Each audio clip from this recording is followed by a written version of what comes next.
Boa tarde, turma. Vamos dar sequência às nossas aulas de ciências biológicas. Então, hoje nós vamos dar continuidade ao conteúdo que começamos na nossa última aula, que foi sobre os animais vertebrados. Só para recapitular, vimos que os vertebrados são animais que possuem coluna vertebral, né? Possui medula espinhal e que essa coluna vertebral ela é formada por ossos e ou cartilagens. Dentre os animais vertebrados, nós destacamos a classe aves, a classe anfíbia, a classe reptília, a classe peixe e a classe dos mamíferos. Nós destacamos aqui uma palavra muito importante, que é muito utilizada na classificação e na árvore filogenética desses grupos, que é a característica chamada sinapomorfia. Então, essa palavra sinapomorfia, ela significa aquela característica que vai definir um determinado animal como pertencente a uma determinada classe. Então vamos para a classe aves. Qual é ou quais são as principais características ou as principais sinapomorfias que vão definir um animal vertebrado como pertencente à classe das aves? Corpo recoberto por penas, e a maioria pode voar, né? A gente também viu que muitas aves elas têm asas e têm a capacidade do voo. Algumas fazem a rota migratória entre continentes. América do Sul, África, América Central, Europa. Tem aves que migram para a América do Sul que vêm da Ásia, perdão. Então, graças o quê? Graças as asas, essa capacidade fantástica de se deslocar. Mas vimos também que tem aves que não voam, né? São as aves ratitas, como exemplo, avestruz, ema. Tá? E também as aves, de forma secundária, elas possuem bicos, né? Que é uma característica interessante também, muito peculiar à classe das aves. A presença de asas, que nós já falamos, presença de asas, e grande parte, ou quase todas as aves, elas são ovíparas, tá? Elas apresentam a fecundação interna e ovipõem ovos, né? Por isso, elas são chamadas de ovíparo. Aqui nós temos um exemplo, aqui esse casal aqui de papagaios, né? Que é um representante símbolo da classe das aves. Classe das aves. Bom, então, essa palavra sinapomorfia, às vezes ela pode aparecer aí como elemento surpresa, né? Num texto de uma questão, e às vezes a gente não comenta essa palavra importante, porque ela vai representar aquela característica que vai definir um animal como pertencente a uma determinada classe. Então, no caso das aves, é o corpo coberto por penas. Vamos aqui para a classe anfíbia. São terrestres, né? São terrestres na parte adulta, mas precisam da água para a sua reprodução. E aí nós temos exemplo que nós mostramos aqui dos sapos, né? Sapo, rã e perereca, que normalmente, na fase jovem, na fase de larva, ele vive toda essa fase de larva no ambiente aquático, mas quando passa para a fase adulta, ele vive no ambiente terrestre. Tem a pele lisa e úmida, que é uma característica muito importante dos anfíbios. A respiração é branquial no período larvário e respiração pulmonar na vida adulta, né? na vida adulta.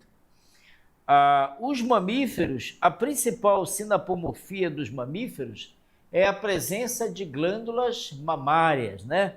Então, a fêmea, ela alimenta os filhotes com leite produzido em suas mamas. Os mamíferos têm respiração pulmonar. Aí, às vezes, as pessoas fazem a pergunta, e o peixe-boi? O peixe-boi é um mamífero, né? Que apresenta respiração pulmonar.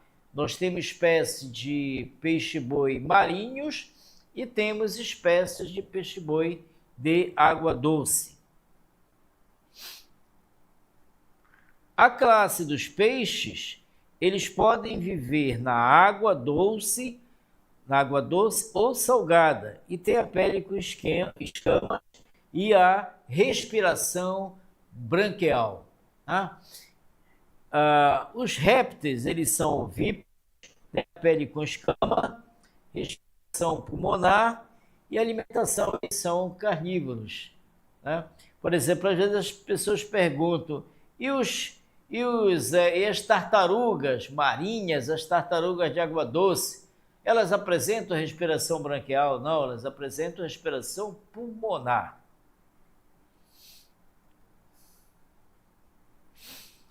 Também nós mostramos na aula passada aspectos relacionados à classe anfíbia, né? Então, os anfíbios, eles se reproduzem, eles apresentam durante o seu desenvolvimento, eles apresentam a metamorfose completa, né? Então, ovos, larvas, depois eles passam para os gerinos, primeiro os gerinos de brânquia externas, e o último instar da fase larval são os gerinos de brânquias internas, tá? E antes deles se transformarem para adulto, eles apresentam um estágio jovem, uma rã jovem que ainda permanece aquela cauda longa.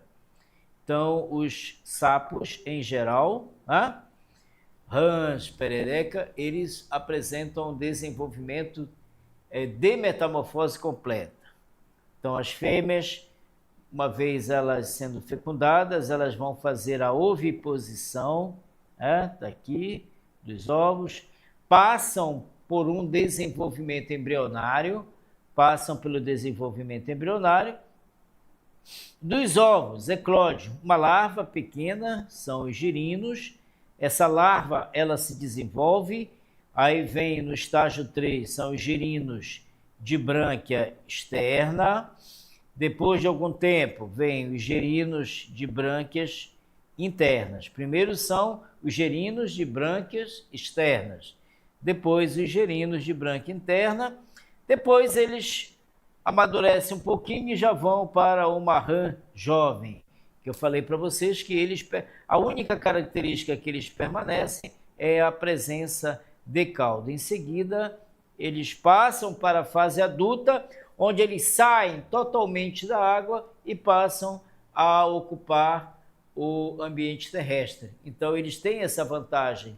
Na sua fase jovem, na sua fase de larva, eles vivem no ambiente aquático, com respiração branquial.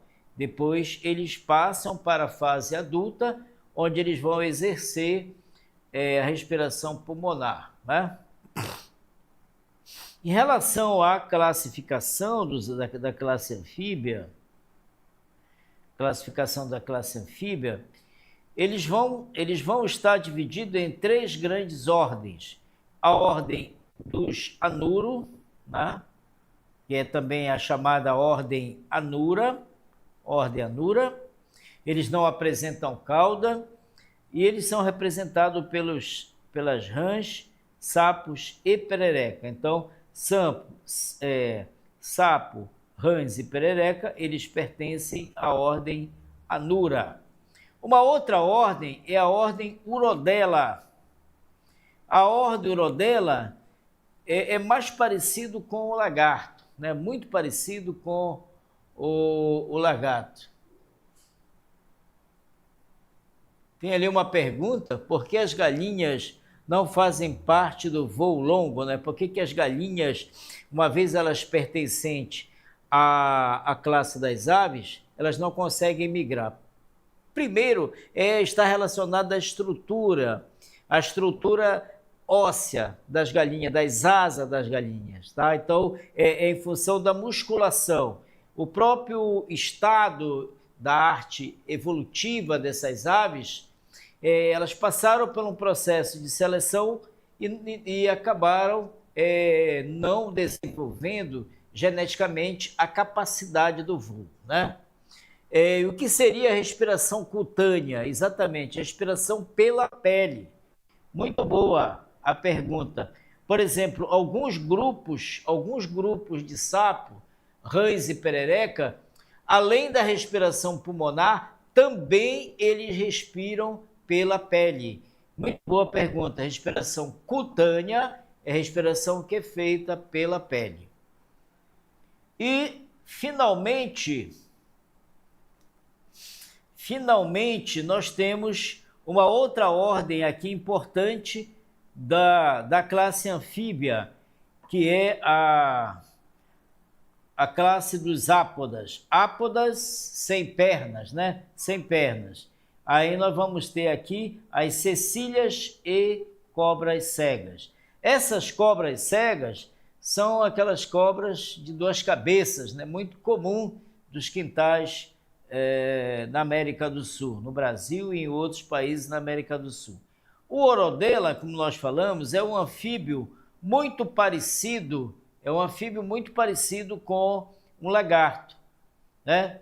E eles apresentam cauda, essa cauda longa, e exemplo nós temos as salamandras e tritões. São esses exemplos que compõem esses anfíbios da classe Urodela.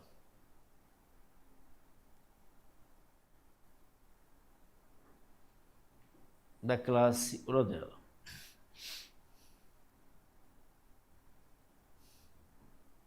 Bom, vamos falar um pouco sobre a respiração. Ainda há pouco um colega perguntou o que era respiração pulmonar. Respiração pulmonar é respiração pela pele. Quem faz a respiração pulmonar? São algumas ordens, alguns grupos de anfíbios adultos, tá? Eles apresentam pulmão, mais tarde a gente vai trabalhar um pouco a fisiologia comparada, fisiologia da digestão, da circulação, da respiração, vamos trabalhar um pouco essa fisiologia fazendo um comparativo entre os vertebrados. E a respiração bucofaríngea é um tipo de respiração que está presente exatamente no último insta larval dos sapos. Então, principalmente os anuros, sapos, rãs e perereca, no último insta larval, antes deles chegarem à fase adulta, eles apresentam essa respiração bucofaríngea. E a branquial, ela vai estar presente somente nas larvas de sapo, rãs e perereca, que elas apresentam brânquias e, portanto, elas fazem respiração pulmonar, tirando o oxigênio diretamente da água, que está dissolvida na água. Bom, vamos aqui para as características gerais dos anfíbios. Possui vida dupla, né? Ou seja, principalmente os da classe dos anuros, sapo, rãs e perereca, eles passam parte da sua vida quando larva na água e depois eles, quando finalizam a fase de desenvolvimento larval, eles sobem para a terra. Eles são tetrápoda, né, quando na fase adulta apresentam 4 pernas, e eles são ectotérmicos, né? A temperatura varia de acordo com o ambiente, são animais de sangue frio. Eles possuem glândula de veneno, algumas espécies, né? Eles possuem mais glândulas, e essas glândulas elas secretam uma solução enzimática que tem um efeito tóxico, né? Neurotóxico, digamos assim. E essa glândula é chamada de parótida. e glândula de muco também, que estão presentes na pele. Essas glândulas, elas ficam localizadas abaixo, no tecido subcutâneo, mas elas afloram na pele.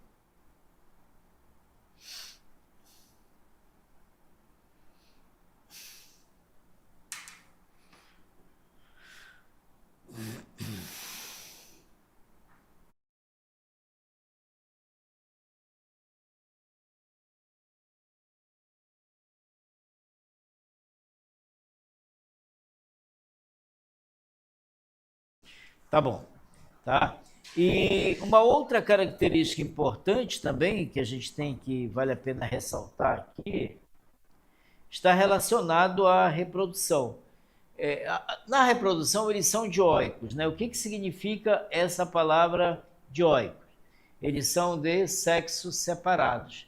Tem indivíduos machos e indivíduos fêmea. Eles fazem o acasalamento por amplexo. Amplexo, em geral, principalmente na ordem anura, o macho ele sobe, para copular, ele sobe no dorso da fêmea, né? Ele faz uma fricção aqui na região abdominal e faz com que a fêmea libere os óvulos e em seguida eles liberam os espermatozoides. A fecundação ela é externa, né? Fecundação externa, ou seja, a fêmea lança o óvulo e o macho lança o espermatozoide na água. Eles são ovolíparos, né?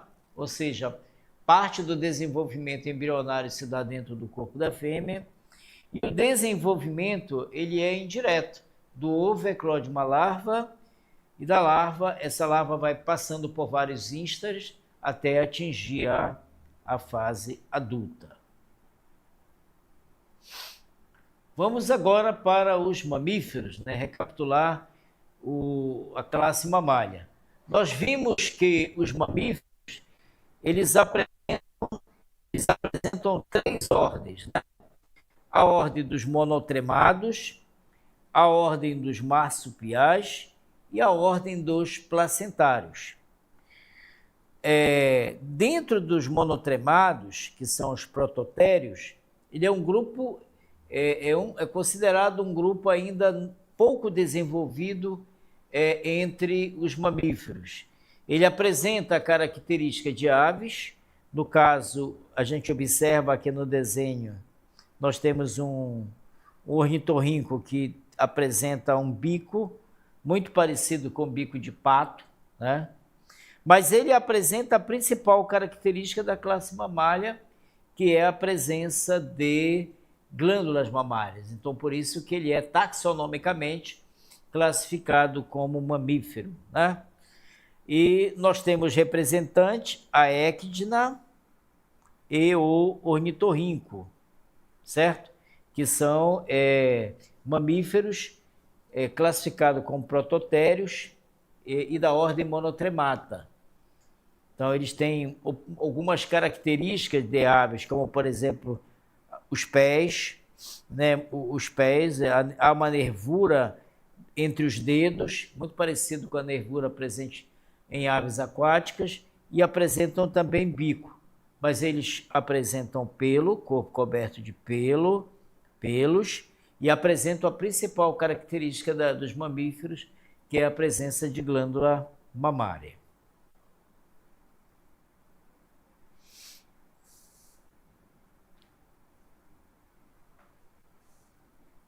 Bom, uma outra ordem é a ordem marsupial.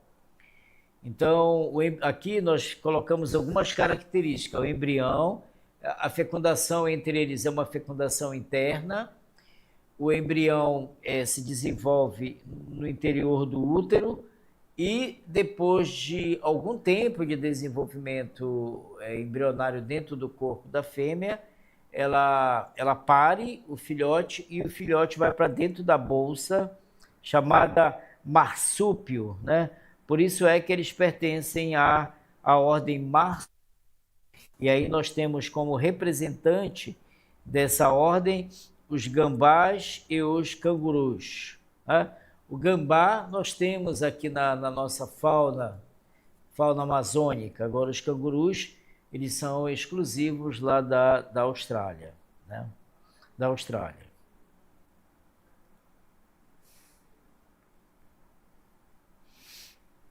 Bom, e uma outra ordem, que é uma ordem bem mais diversa, onde nós vamos encontrar a grande maioria dos mamíferos, é a ordem dos placentários, que são os eutéricos, possui placenta, e aí nesse caso nós vamos encontrar o ser humano, né? Nós seres humanos, os cães, gato, cavalo, a maioria dos mamíferos fazem parte da ordem eutérica e também chamada de placentária, ordem placentária.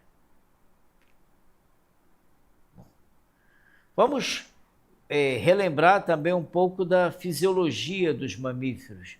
Qual é o tipo de circulação dos mamíferos? É a circulação fechada. O que é uma circulação fechada? O sangue ele circula em artérias, veias, né? Mais tarde a gente vai mostrar alguns desenhos onde a gente visualiza todo o caminho que o coração faz no corpo dos mamíferos. Aliás, que o sangue faz no corpo dos mamíferos. Então, é uma circulação fechada, né? Aqui a gente vai ampliar, é uma circulação fechada porque o sangue ele circula em artérias, veias, e também passa pelo coração, o coração tem suas atividades. Então, toda a circulação sanguínea ela se dá dentro de vasos. Então, por isso que ela é uma circulação fechada, que apresenta o coração com 4 câmaras, né? Com 4 estruturas, 2 átrios e 2 ventrículos. Há a presença do sistema urinário dos mamíferos, né? Com rins e bexiga. Há o sistema digestivo completo, formado pela boca, canal alimentar e glândulas associadas. E o sistema nervoso, a presença de sistema nervoso, sistema circulatório, sistema reprodutor, né? Haja vista que os mamíferos eles são dioicos, então tem indivíduos fêmeas que apresentam o aparelho reprodutor masculino e indivíduos fêmeas com o aparelho reprodutor feminino, né? Aqui a gente vê, por exemplo, um desenho de um representante clássico, um gato, né? Aqui em cima aqui nós temos o cérebro, nessa região da cabeça, e aqui nós temos a coluna vertebral, onde também nós temos um eixo de células importante que percorrem aí a coluna vertebral. E aqui nós temos os órgãos internos, né? Órgãos ligados ao sistema digestivo, ao sistema respiratório e também ao sistema circulatório, tá?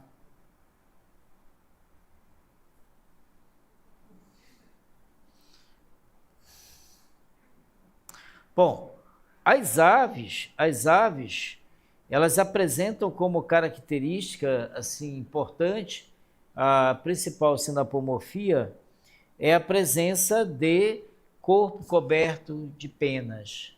Então é uma característica exclusiva da classe das aves. Então nós falamos também que as aves, elas, em relação à sua capacidade de voo ou não, elas podem ser classificadas como aves ratitas, são as aves que não voam, têm um coberto de pena, tem uma asa, mas como eu falei ainda há pouco, é uma asa que não possui estrutura adaptada ao voo. Então são aves que têm uma capacidade de correr, elas correm bastante, né? Mas não voam. Então não possui o osso externo chamado de quilha. Quilha é um osso que está presente no peito, tá? E que ele tem uma aerodinâmica que vai propiciar o deslocamento através do voo, né? As aves carinatas são as aves que voam, né? Apresentam o osso externo ou quilha. O sistema digestivo das aves é um sistema digestivo completo, boca, trato digestivo, com a presença ali da boca, faringe, tem a presença também das estruturas anexas, estômago, intestino, reto e ânus. As aves, elas apresentam uma digestão com alguns aspectos bem interessantes. Por exemplo, elas vão ter papo ou moela, e o papo ou moela, eles vão auxiliar na digestão. Então, como a maioria das aves, elas são granívoras, se alimentam de grãos, então eles para que consiga triturar, para facilitar o processo de digestão, no curso evolutivo, isso constituiu-se em um processo de seleção. Então, a presença de papo e moela vai auxiliar principalmente no que tange a trituração, a quebra desses fragmentos alimentares a tamanho menores até que possam ser assimilados no intestino. As aves, elas apresentam a respiração pulmonar, né? As aves migratórias que fazem a migração entre continentes, eles fazem o armazenamento de ar dentro desses sacos aéreos, né? É claro, elas estão migrando, elas estão voando, elas estão respirando, mas elas também possuem essa reserva, né? Essa reserva de ar. E a maioria das aves, elas emitem som. E a produção do som se dá através desse órgão aqui chamado de siringe. Então o galo canta, né? Os pássaros, tem pássaros que têm cantos belíssimos, no caso do irapuru e outros. Então quem é responsável pela produção do som é esse órgão, que é o órgão fonador, chamado de siringe.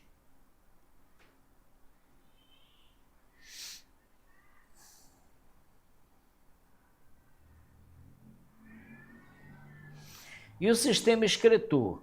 O sistema excretor nas aves, ele é bastante eficiente. Nós temos a bexiga, né? A ausência de bexiga, nós temos a ausência de bexiga, mas a excreção, ela tem como produto o ácido úrico e também através das fezes. A principal via de excreção, haja vista que eles não apresentam a bexiga, a principal via de excreção é através da urina. E essa urina é bem marcante a presença de ácido úrico, por isso que a urina das aves ela tem um odor bem característico.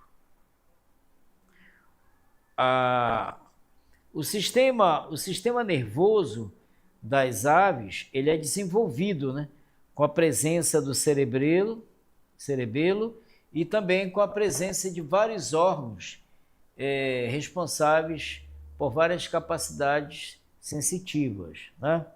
Aqui, nós temos aqui o aspecto relacionado à reprodução. As aves, elas são de sexos separados, elas são ovíparas, a fecundação é interna. Tem aqui, por exemplo, essa estrutura que eu vou circular e vou ampliar aqui, é uma estrutura chamada de coácula, é onde vai ter a abertura da genitália, do macho vai estar localizado o aparelho genital masculino e da fêmea o aparelho genital feminino. E o desenvolvimento, ele é um desenvolvimento direto, né? Direto.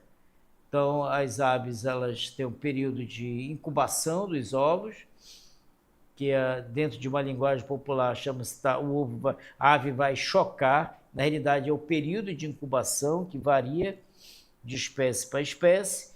De lá, quando termina o desenvolvimento embrionário, vai eclodir uma ave pequena, parecida com um adulto. Ela só nasce sem pena, né? Ela nasce com os penugem, depois ela vai empenando gradativamente. Aqui nós temos umas características gerais, né, das aves. As aves, elas são dos dinossauros. Eu coloquei isso aqui de propósito, porque as aves, até hoje, elas mantêm algumas características que existiam nos dinossauros, como nas pernas tem umas escamas que são típicas escamas do formato e da origem embriológica de alguns dinossauros. As teorias, há trabalho na literatura que apontam que o ancestral, que as aves, elas têm como ancestral os dinossauros do grupo dos Archaeopteryx, tá? Então, elas apresentam ainda penas.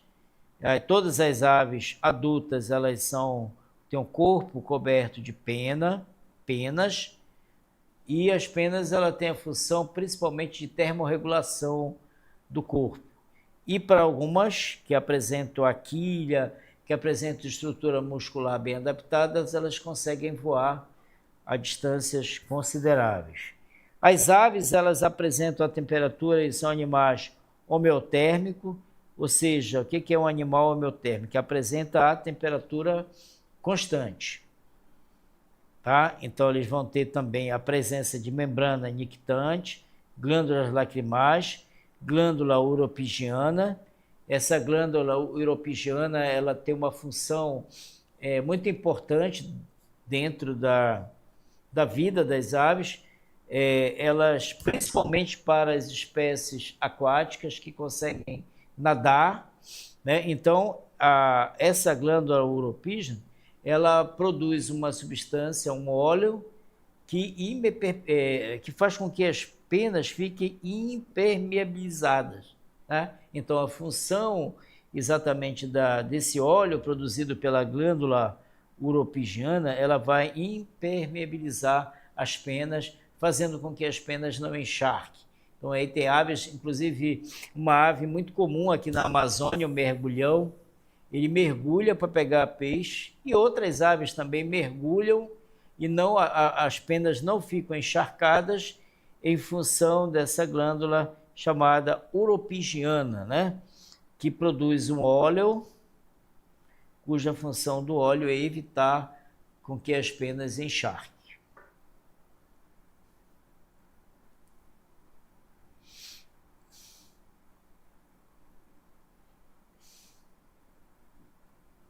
Tá, vamos lá. Bom, tem uma coisa também que é muito importante, agora alguém fez uma pergunta, por que tem aves que voam e por que tem aves que não voam? A galinha, por exemplo, ela, apesar dela ter todo o corpo coberto de penas, ela tem estrutura, mas ela não tem uma musculatura que vai impulsionar, que vai conferir a elas uma capacidade de voo maior. Então, por exemplo, as aves que voam, né, são as aves aqui que apresentam essa quilha. A gente viu ainda agora aqui, por exemplo, aves ratitas, são as emas, os avestruzes, eles não voam, são excelentes corredores, mas eles também não possuem o osso externo, né? Aqui, por exemplo, né, nessas aves a gente tem a presença do osso externo, que é a quilha, que dá apoio às asas, aos músculos das asas. Então, a estrutura corpórea, a própria dinâmica estrutural do esqueleto e do sistema esquelético e do sistema muscular, são eles que vão regular, são eles que vão definir se uma ave ela apresenta ou não capacidade para voo, né? E ainda mais as aves que voam, e principalmente essas que são as aves migratórias, elas apresentam os ossos pneumáticos. Por isso que a maioria dos ossos dessas aves que voam são ossos ocos, que se enchem de ar e facilitam, são preenchidos de ar e facilitam o voo das aves.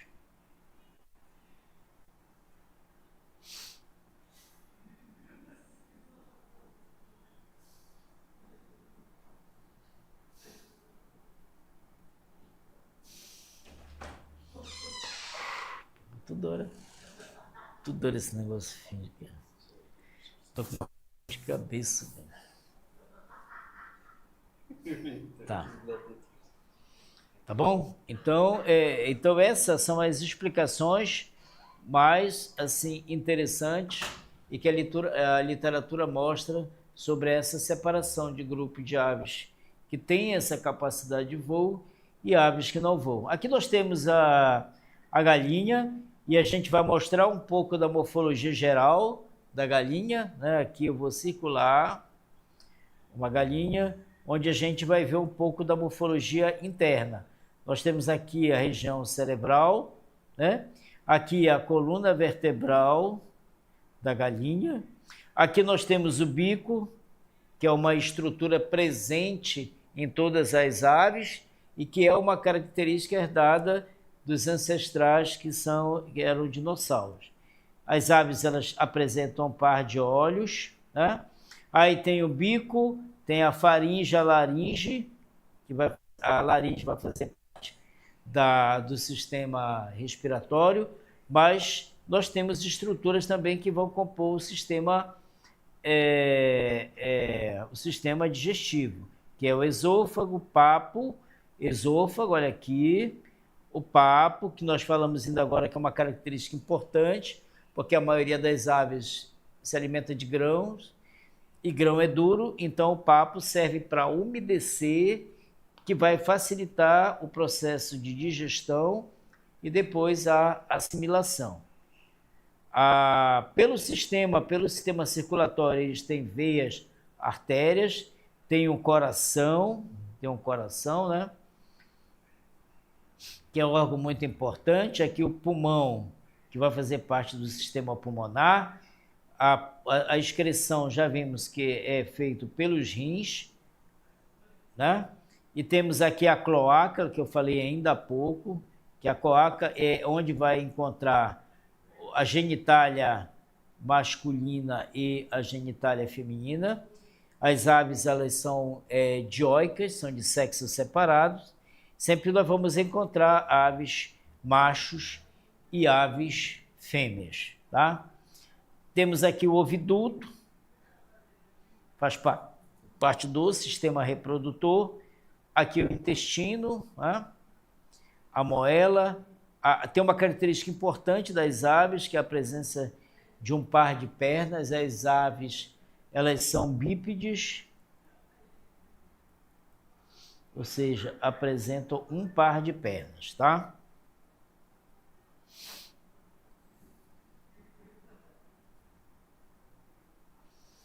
Bom, vamos passar agora aqui para a classe dos peixes.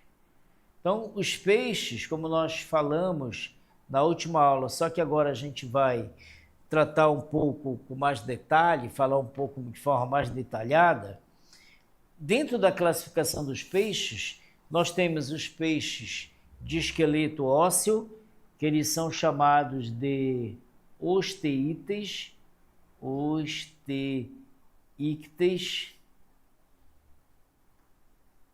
Então, se vocês encontrarem lá grupo de peixes osteíctes, são peixes que apresentam o esqueleto ósseo. E tem também os peixes condríctes, que são os peixes de esqueletos cartilaginosos, como como raia, tubarão e cação. Os demais peixes, todos apresentam esqueleto ósseo. Bom, os peixes, eles são dioicos, todos os peixes são dioicos, ou seja, apresentam sexo separado. Vamos encontrar indivíduos machos e indivíduos fêmeas. E a fecundação ela é externa, né? A fecundação é externa. Os machos, eles lançam os gametas masculinos e as fêmeas lançam os óvulos, ocorre a fecundação. Tem uma época de peixe, em que tem uma época da vida do peixe, é a época chamada Piracema. Todo mundo já deve ter ouvido falar, principalmente a gente que vive aqui da Amazônia. O que é a Piracema? A fêmea ela entra no processo de ovulação. Então, muitas vezes, ela tem que nadar distâncias longas contra a correnteza, e isso faz com que haja um amadurecimento dos óvulos. E ela vai chegar num determinado ponto, vai fazer a ovulação, ela vai ovular, lançar os óvulos para o meio ambiente, o macho lança o espermatozoide e vai acontecer a fecundação. Tá? É por isso que toda a legislação brasileira que vai instituir o período do defeso, então o período do defeso é o período de reprodução do peixe. Por isso que é proibido pescar naquela data, porque senão você vai diminuir em muito a probabilidade de procriação das espécies. Vamos lá que você vai pescar, você pesca, traz indivíduos machos, indivíduos fêmeas, e os indivíduos, as fêmeas elas estão iniciando o processo de ovulação, e isso vai interferir diretamente na perpetuação das espécies, vai diminuir a quantidade da prole. Tá? Bom, os peixes, eles apresentam a bexiga natatória. O que é a bexiga natatória? Quem já tratou de peixe, dentro de um peixe tem um saco de cor transparente, bem transparente. Quando a gente olha, a gente pensa que é um saco plástico. Na realidade, é a bexiga natatória, e muitas vezes aquela bexiga natatória ela tem a função de manter o equilíbrio. Às vezes os peixes estão parados, a gente tem a impressão que eles estão dormindo, na realidade eles estão ali descansando, ele descansa graças à bexiga natatória, então ela mantém o equilíbrio ali, mantém o equilíbrio do peixe. Controla, aqui a gente colocou, controla a flutualidade da água. Então o peixe ele consegue flutuar. Os peixes eles não vivem 100% nadando, eles têm um determinado momento que eles param e ficam flutuando. Então essa flutuação se dá graças a essa estrutura chamada de bexiga natatória. Inclusive, essa bexiga natatória de um determinado grupo de peixes, da pescada amarela, o pessoal às vezes pesca só para pegar a bexiga natatória, que vai ser utilizada na industrialização de cosméticos. Os peixes também eles apresentam uma linha lateral, não sei se você já prestou atenção, todo peixe você olha, da cabeça até a cauda, ele tem uma linha lateral, tá? Que isso aqui é importante, é uma estrutura cuja função é o receptor de função sensorial. Ele é um órgão sensitivo dos peixes, né? Tá aqui, a função é mecano-receptora. A respiração, né, da maioria dos peixes é uma respiração branquial, eles apresentam brânquias coberta por opérculo. Opérculo, aqui na cabeça, você tem um par de opérculo que você consegue levantar. Às vezes a gente vai comprar um peixe, eu quero ver aí as brânquias, quero ver as guelras dos peixes, se está branca, se está vermelha, aí você levanta o opérculo.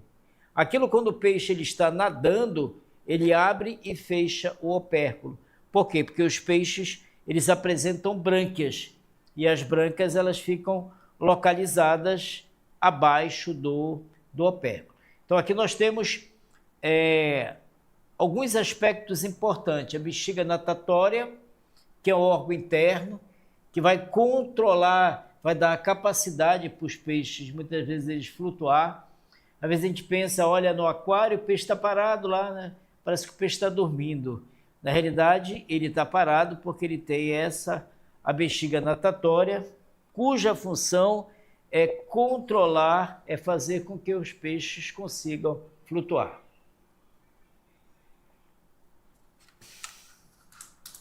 Tem a linha lateral, cuja função ela tem uma função mecano-receptora, função sensorial, e tem a respiração. Qual é o tipo de respiração dos peixes?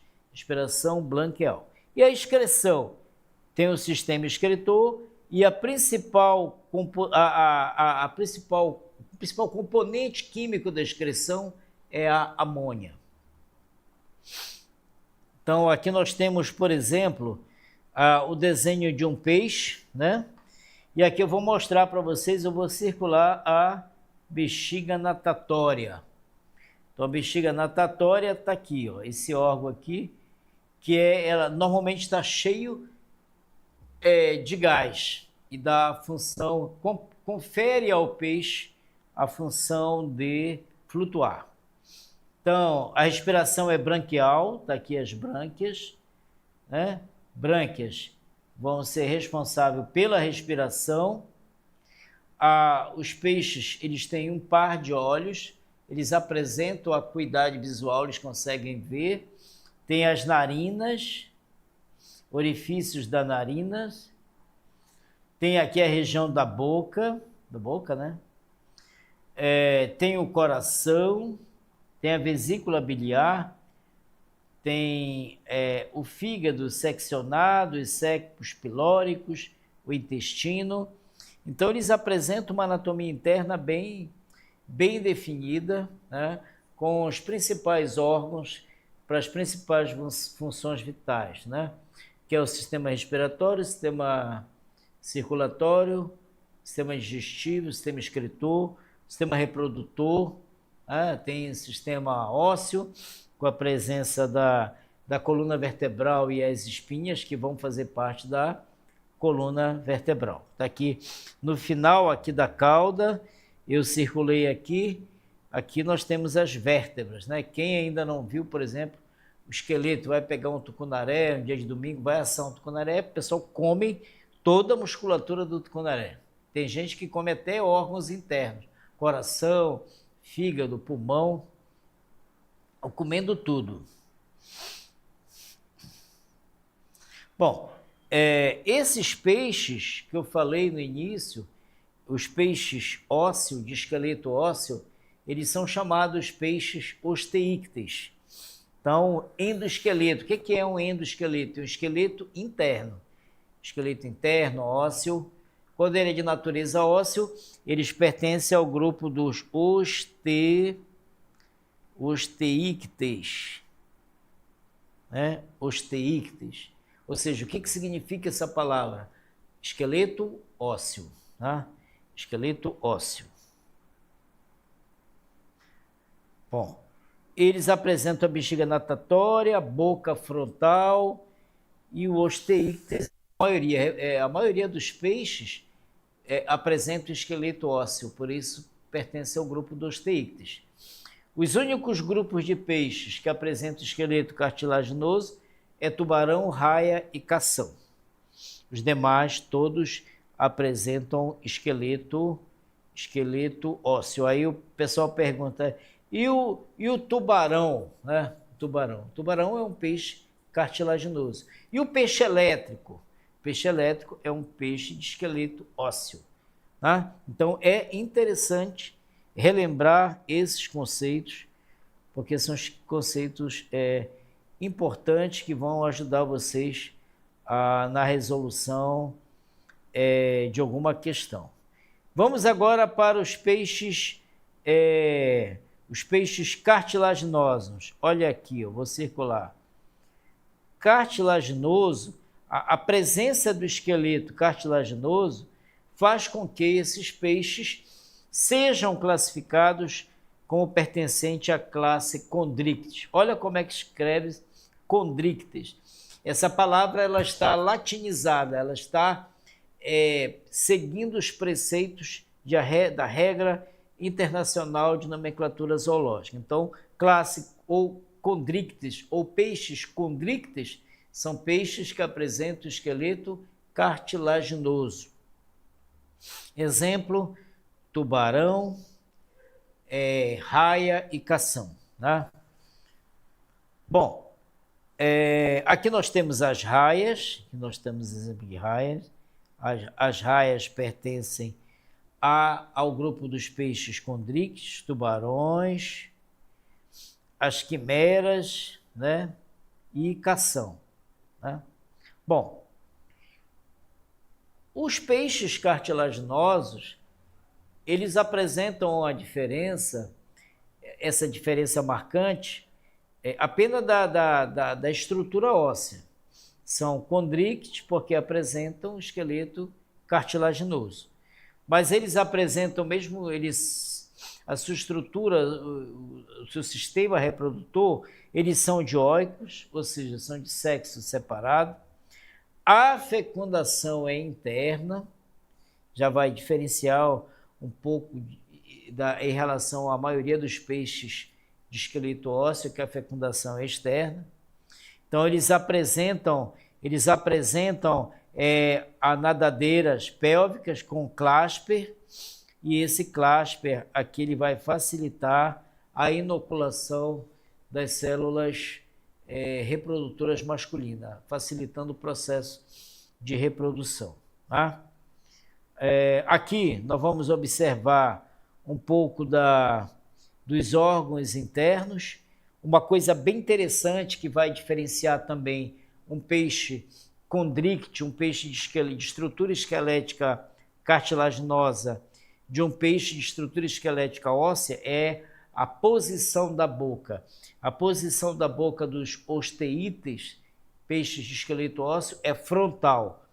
E a posição da boca da boca dos condríctes, ela é ventral. Então a boca ela é ventral. Aí tem a presença de olhos, um par de olhos laterais, né? Uma outra coisa interessante são eles não vão apresentar opérculo. Os peixes de esqueleto cartilaginoso, os condríctes, eles não apresentam opérculo. Eles apresentam fendas branquiais, que está aqui, ó, bem aqui, fendas branquiais, e essas fendas branquiais é por onde entra a água e eles passam pelas brânquias, e lá eles conseguem então inalar, capturar o O2 e eliminar o CO2, tá? Aqui é o fígado, né?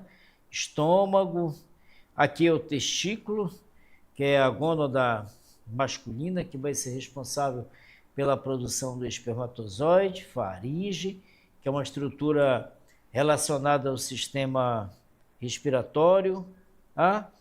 E a coácula. A coácula é onde nós vamos encontrar aqui a abertura do órgão genital. Vamos para a característica dos peixes. Então, os condríctes, eles apresentam característica deles que vão diferir dos osteítes. É o esqueleto, que é cartilaginoso. As escamas, elas são placoides. As fendas não tem opérculo, existem as fendas branquiais localizadas lateralmente, nadadeiras peitorais, pélvicas, dorsais, caudal e anal. E os órgãos do sentido, as narinas, são órgão muito desenvolvido, que vai estar responsável pela percepção de odor. Tem a linha lateral também, que são células sensíveis às vibrações da água, à pressão, né?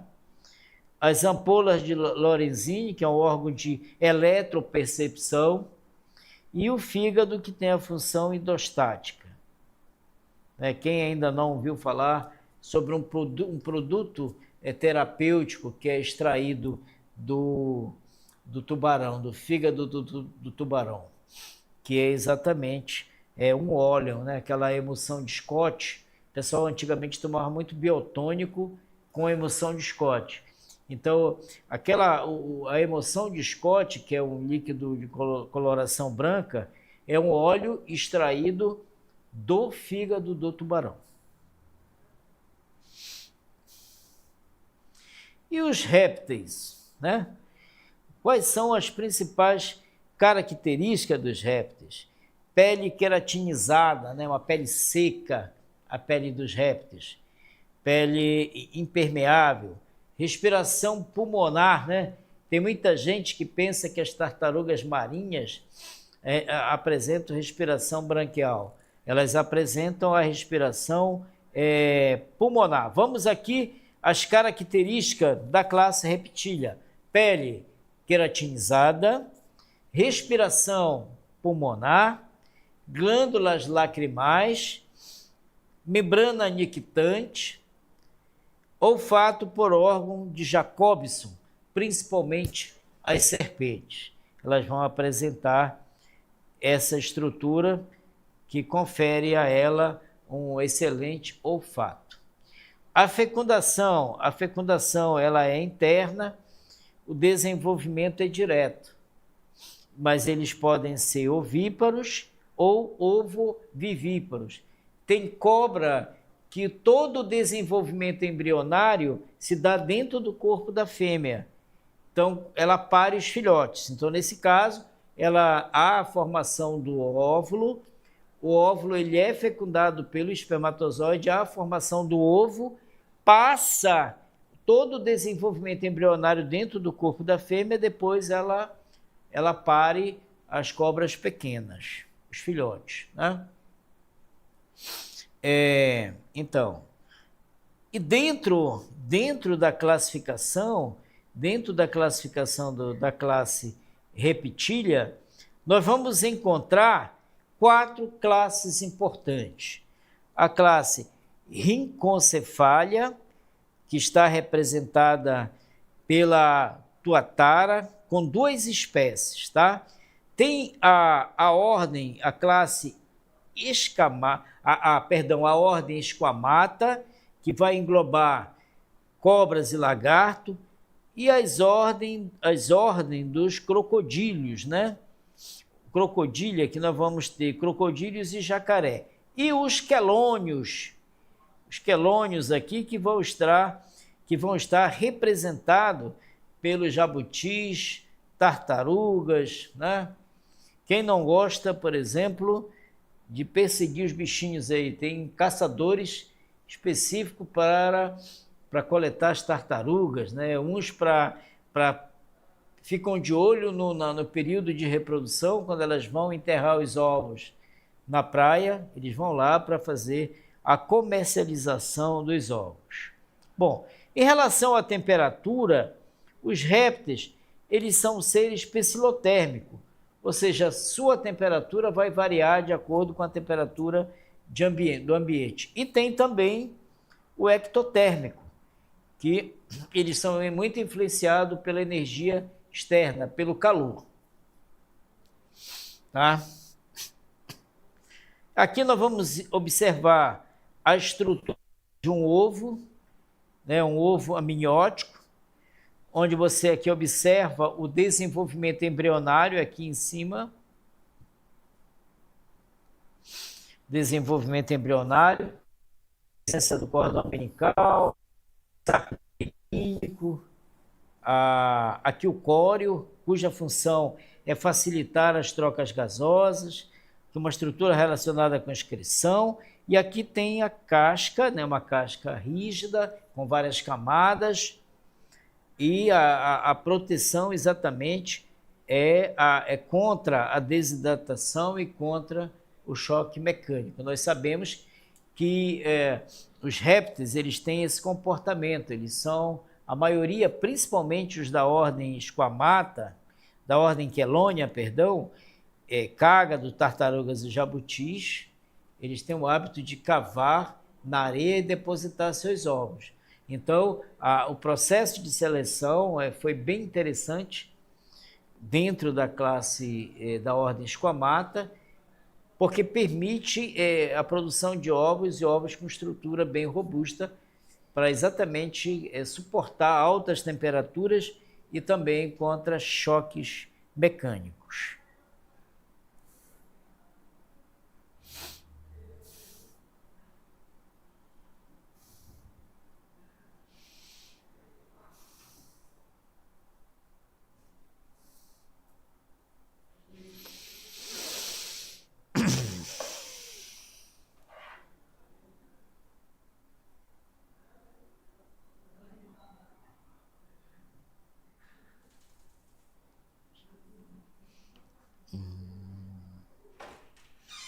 Deu uma congelada aqui.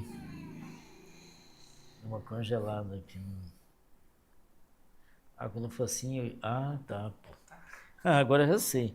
Bom, vamos agora ver um pouco da fisiologia comparada, que é muito importante, inclusive comparando com dos animais vertebrados com os seres humanos também.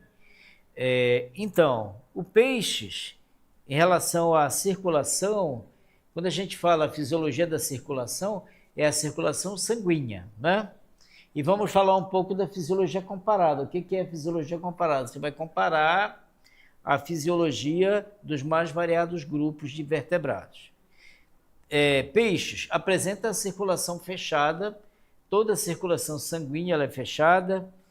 Ele apresenta, tem grupos que apresentam uma circulação simples e grupos que apresentam uma circulação completa.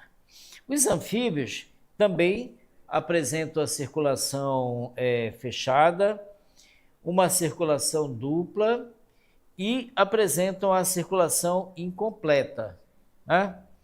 Os répteis, eles apresentam a circulação fechada, circulação dupla e circulação incompleta.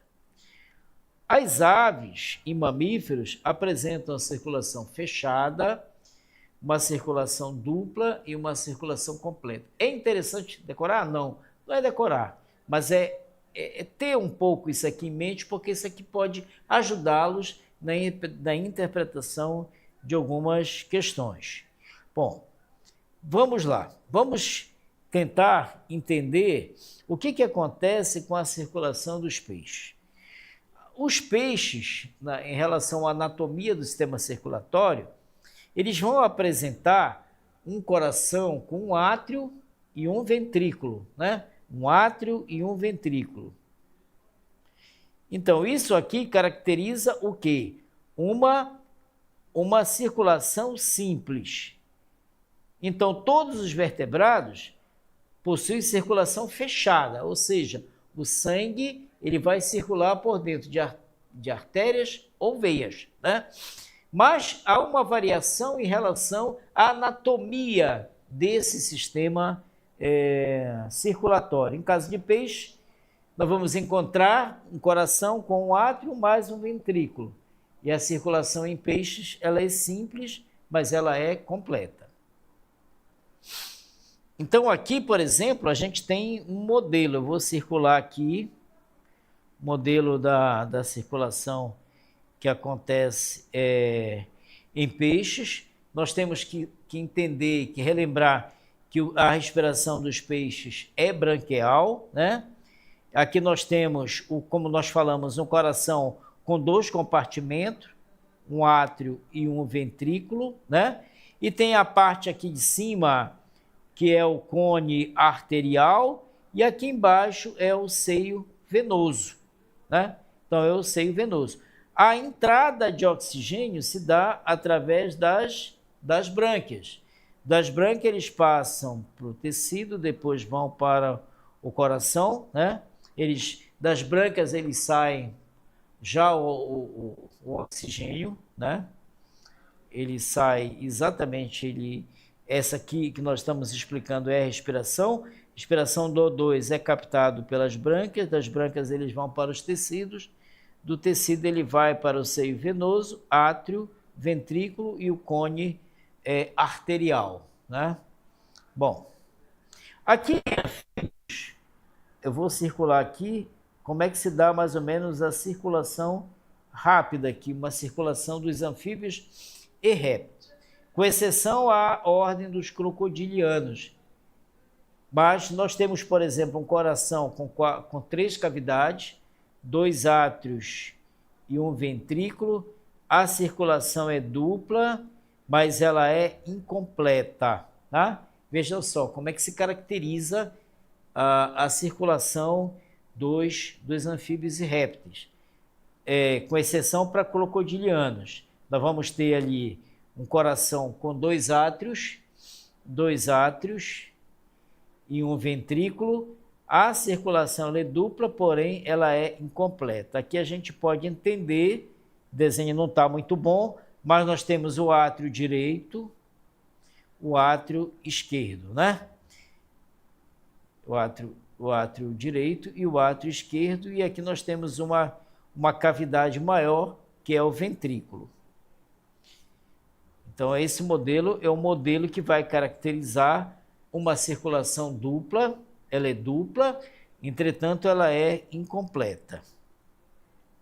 Já os crocodilianos, que eles fazem exceção, né? Eles fazem exceção aos demais répteis, eles vão apresentar 2 átrios e 2 ventrículos, né?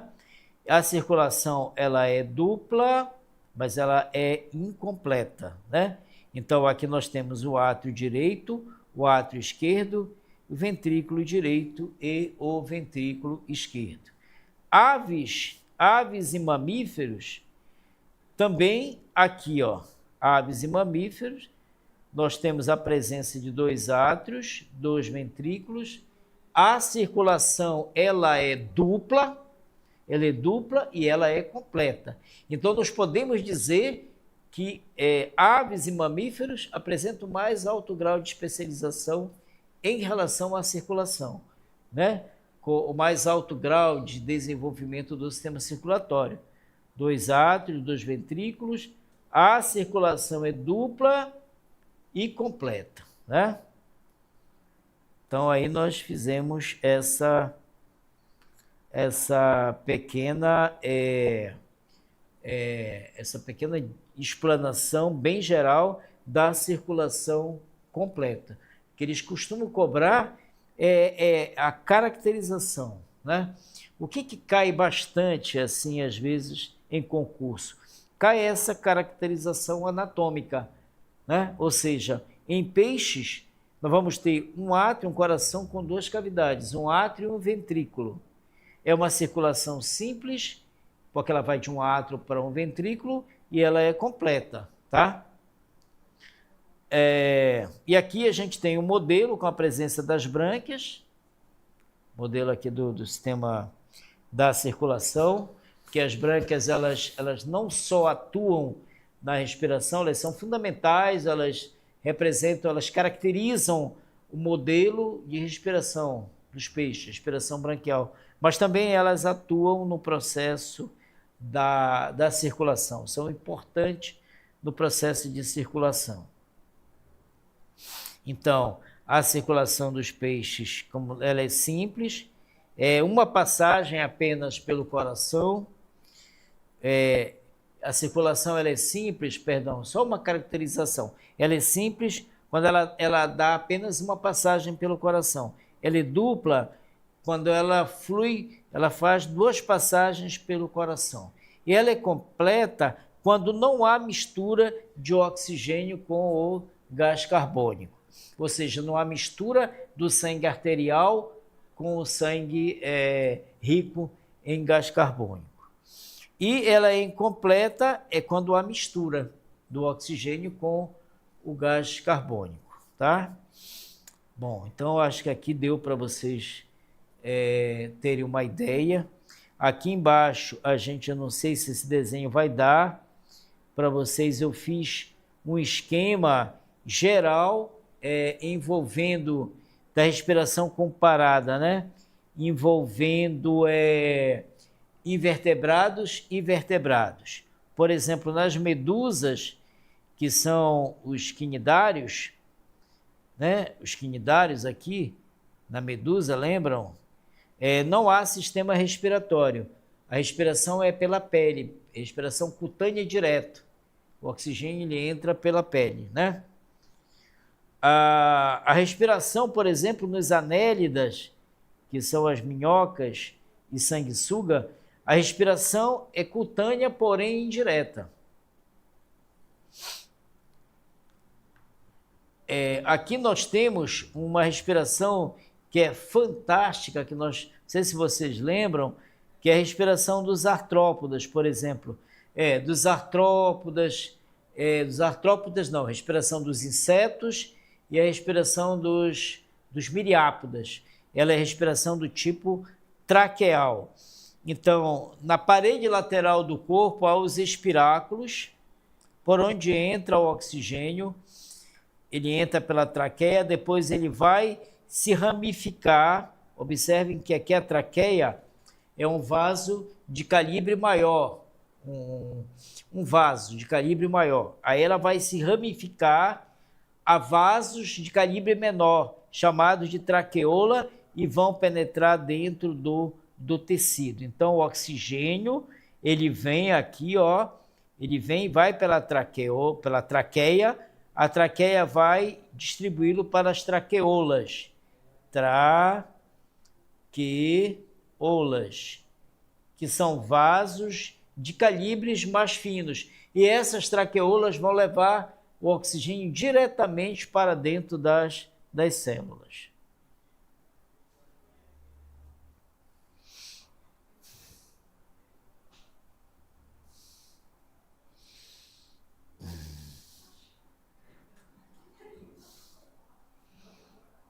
Só um minuto que eu estou aqui buscando outros desenhos para melhorar, para facilitar o entendimento.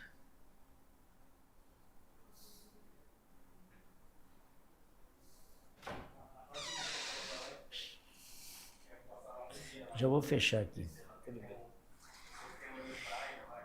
Fechar a aula aqui. Tá. Obrigado. Então, aqui a gente vê, é um sistema traqueal. Então, vamos comparar a nossa respiração humana, pulmonar, a respiração das aves, pulmonar, a respiração dos peixes, traqueal, a respiração dos insetos, traqueal. Né? Mas é uma respiração interessante, que não existem laringe, não existe faringe, não existe estruturas específicas compondo um sistema complexo. Por exemplo, insetos e miriápodos é o sistema traqueal, que é um sistema simples. Na parede lateral há um orifício chamado espiráculo, por onde entra o oxigênio. O oxigênio vai para dentro da traqueia ele passa para a traqueola e vai diretamente para dentro das células, tá? Para dentro das células.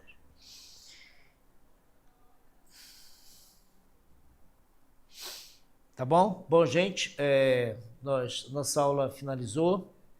Foi um prazer estar com vocês. Na próxima semana a gente já vai iniciar a parte de genética, né? Trabalhar os conceitos básicos de genética e vamos trabalhar tudo em cima do programa do Enem e também programa do concurso. Então, tenham todos uma boa tarde.